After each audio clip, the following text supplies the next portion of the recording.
નમસ્કાર, હું રાજ.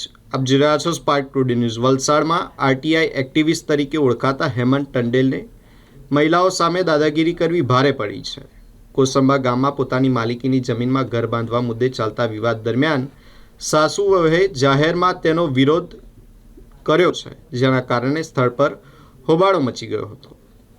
ચેતનાબેન પંકજભાઈ ટંડેલ અને તેમની 72 વર્ષીય સાસુ ધનુબેન પોતાની જમીનમાં ઘર બાંધવાનું કામ શરૂ કર્યું છે. જો કે આ બાબતે સંબંધીઓ સાથે વિવાદ ઊભો થયો હતો અને હેમંત ટંડેલ દ્વારા વારંવાર અડચણો ઊભી કરવામાં આવતી હોવાનો આરોપ છે. આ મામલે વાતચીત કરી સમસ્યા ઉકેલવા માટે બંને મહિલાઓ વલસાડ ખાતે આવેલી હેમંત ટંડેલની ઓફિસ ખાતે પહોંચ્યા હતા, પરંતુ સમજાવટ દરમિયાન વાત ઉગ્ર બનતા ધક્કામુક્કી થઈ હતી. મહિલાઓના જણાવ્યા મુજબ હેમંત ટંડેલે ધક્કો મારી ધમકી આપી હતી કે તેઓને આ જમીન પર મકાન ઘર બાંધવા દેવામાં નહીં આવે. ત્યારબાદ ઝપાઝપી સર્જાઈ અને મહિલાઓએ પણ પ્રતિકાર કરતા હેમંત ટંડેલની ધોલાઈ કરી નાખી.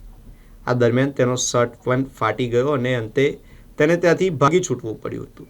ઘટનાની જાણ થતાં જ વલસાડ સિટી પોલીસ સ્થળ પર પહોંચી હતી. પોલીસે બંને પક્ષોની વાત સાંભળી કાયદો અને વ્યવસ્થા જાળવવા માટે કલમ 151 હેઠળ કાર્યવાહી કરી બંને પક્ષોને ચેતવણી આપી રવાના કર્યા હતા. આ સમગ્ર ઘટના બાદ શહેરમાં આ મામલો ચર્ચાનો વિષય બન્યો છે.